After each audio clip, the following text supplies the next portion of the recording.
Hi guys, I'm Nandini as a technical trainer at Tally.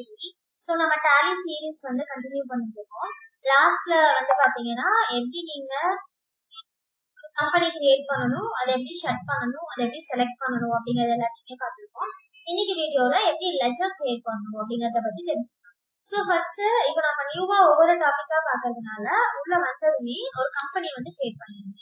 So ஆல்டிகேல போயிட்டு create entry பண்ணிட்டு இப்போ நம்ம பார்க்க போறது லெஜர் கிரியேஷன், கரெக்டுங்களா? அப்ப நான் லெஜர் கிரியேஷன் அப்படிங்கிற ஷார்ட் ஃபார்ம்ல கம்பெனி நேம் கொடுத்துட்டு கண்ட்ரி அண்ட் ஸ்டேட் எல்லாமே செலக்ட் பண்ணிக்கோங்க. ஸ்டேட் அண்ட் கண்ட்ரி மட்டும் இப்போ நான் செலக்ட் பண்ணிட்டு இதை சேவ் பண்ணிக்கிறேன். ஸோ இது லோட் ஆனதுக்கு அப்புறமா எனக்கு வந்து கம்பெனியோட ஃபீச்சர்ஸ் ஓப்பன் ஆகும்.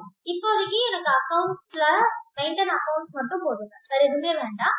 ஸோ எல்லாத்தையுமே நான் நோ கொடுத்துட்டு அக்கௌண்ட்ஸ் மட்டும் எஸ் கொடுத்துட்டு இந்த டேட்டாவை வந்து நான் சேவ் பண்ணிக்கிறேன். இப்ப பாருங்க என்னோட கம்பெனி இங்க கிரியேட் ஆயிருக்கும். ஃபர்ஸ்ட் வந்த உடனே பீரியட் செக் பண்ணணும்னு சொல்லியிருக்கேன், கரெக்டுங்களா? இதுல பீரியட் பாருங்க 24 to 25ல இருக்கு. ஆனா கரண்ட்ல நம்ம இப்ப இருக்கிறது 26 to 27. அப்ப ஆல்ட் F2 யூஸ் பண்ணீங்கன்னா பீரியட் சேஞ்ச் பண்றதுக்கான ஆப்ஷன் வரும். அதுல போயிட்டு கரண்ட் பீரியட் என்னவோ அந்த பீரியடை செட் பண்ணிட்டு என்டர் பண்ணிக்கோங்க. ஸோ கரண்ட் டேட் ஆட்டோமேட்டிக்கா சேஞ்ச் ஆயிரும். இப்பதான் நான் நியூவா ஒரு கம்பெனியை கிரியேட் பண்ணிருக்கேன். அப்ப இதுக்கு முன்னாடி லெஜர் எதுவுமே என்டர் பண்றதுக்கு சான்ஸே கிடையாது. ஆனா இங்க எனக்கு ஆல்டர் இருக்கு பாத்தீங்களா? ஆல்டர் அப்படிங்கிறதுக்குள்ள போனீங்கன்னா இதுக்கு முன்னாடி நான் கிரியேட் பண்ண லெஜர்ஸ் எல்லாத்தையுமே வியூ பண்ணிக்க. நியூவா கிரியேட் பண்ணணும் அப்படின்னா தான் நீங்க கிரியேட் குள்ள போகணும். இப்ப நான் ஆல்டர் என்ட்ரி பண்ணிட்டு இதுல லெஜர் என்ட்ரி பண்ணனா டிஃபால்ட்டாவே பாருங்க இதுல கேஷ் அண்ட் ப்ராஃபிட் லாஸ் அப்படின்னு சொல்லிட்டு எனக்கு 2 லெஜர் இருக்கு. அப்போ நீங்க டேலில எந்த கம்பெனி கிரியேட் பண்ணாலுமே cash and profit and loss அப்படிங்கிற லெஜர் டிஃபால்ட்டாவே கிரியேட் ஆகும். இத மெயினா நீங்க கிரியேட் பண்ணணும் அப்படின்னு சொல்லிட்டு நீட் இருக்காது. அப்ப பேலன்ஸ் லெஜர்ஸ் மட்டும் நான் கிரியேட் பண்ணனா போதும். அப்ப பேலன்ஸ் லெஜர் கிரியேட் பண்ணதுக்கு எஸ்கேப் கொடுத்து வெளியே வந்துருக்கேன். இப்போ கிரியேட் குள்ள போகணும். சோ இதுல லெஜர், சோ இங்க என்னோட லெஜரோட நேம கொடுக்கணும், அண்டர்ல அதோட குரூப்பை கொடுக்கணும். இப்ப எக்ஸாம்பிளுக்கு ரவிங்கிறவங்க பிசினஸ் ஸ்டார்ட் பண்றாங்கன்னு வச்சுக்கோங்க. அப்ப ரவி கேபிட்டல் அப்படிங்கறது என்னோட லெஜர் பேர்.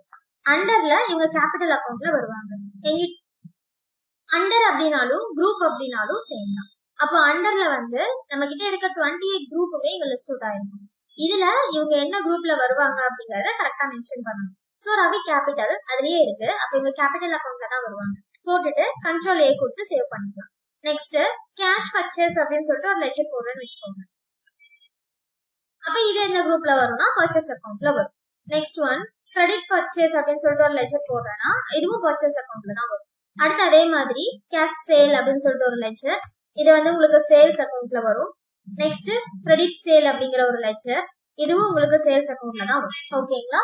அடுத்தது ஏதாவது எக்ஸ்பென்சஸ் லெஜர் கிரியேட் பண்றீங்க. எக்ஸாம்பிளுக்கு இப்ப சேலரி பே பண்றேன்னா சேலரி பெய்டு, இது வந்து உங்களுக்கு இன்டைரக்ட் எக்ஸ்பென்சஸ் அப்படிங்கிற லெஜர்ல குரூப்ல வரும். அப்ப இன்டைரக்ட் எக்ஸ்பென்சஸ் போட்டுட்டு சேவ் பண்ணிக்கலாம். அதே மாதிரி கமிஷன் ரிசீவ் பண்றீங்க அப்படின்னா இது வந்து உங்களுக்கு இன்டைரக்ட் இன்கம் அப்படிங்கிற லெஜர்ல வரும். போட்டுட்டு சேவ் பண்ணிக்கலாம். சோ இந்த மாதிரி தான் உங்களோட லெஜர் குரூப்பை கரெக்டா நீங்க போட்டுட்டு சேவ் பண்ணணும். ஒரு லெஜரா ஒரு டைம் தான் போடணும், மல்டிபிள் டைம் ரிப்பீட் ஆகக்கூடாது. எக்ஸாம்பிளுக்கு ஆல்ரெடி நான் சேலரிங்கிற லெஜரை போட்டுட்டேன், எகைன் நான் போட்டேன் அப்படின்னா அது வந்து எனக்கு எரர் சொல்லும். இப்ப ஏன் எரர் சொல்லனா ஸ்பெல் மிஸ்டேக் இன்க்ளூடிங் அதை செக் பண்ணும். இதுல நான் சேலரி பேடுன்னு போட்டிருக்கேன், ஆனா இப்ப நான் டைப் பண்ணது சேலரி தான். இப்ப எகைன் நான் அந்த இடத்துல சேலரி பேடு அப்படின்னு சொல்லிட்டு போட்டேன்னா எனக்கு அது வந்து எரர் அப்படின்னு சொல்லிட்டு காணும். ஓகேங்களா? சோ இந்த மாதிரி தான் 1 by 1 லெஜரா நம்ம கிரியேட் பண்ணணும். ஒரு லெஜரை இன்னொரு டைம் போட்டு ரிப்பீட் பண்ணக்கூடாது. ஓகே, இப்ப நான் கிரியேட் பண்ண லெஜர்லாம் பார்க்கணும்னு வச்சுக்கோங்க. இதுலயே ஆல்டர் போயிட்டு லெஜர் கிளிக் பண்ணீங்கன்னா என்னோட லெஜர்ஸ் எல்லாமே உங்களுக்கு இங்க இருக்கும். இதுல ஏதாவது நீங்க எடிட் பண்ணணும்னாலும் என்டர் பண்ணி எடிட் பண்ணிக்கலாம். இல்ல அந்த லெஜர் வேண்டாம்னா Alt T யூஸ் பண்ணீங்கன்னா அந்த லெஜர் வந்து டெலிட் ஆகும். சோ டெலிட் பண்றதுக்கு ஷார்ட் கீ வந்து Alt T. ஓகேங்களா?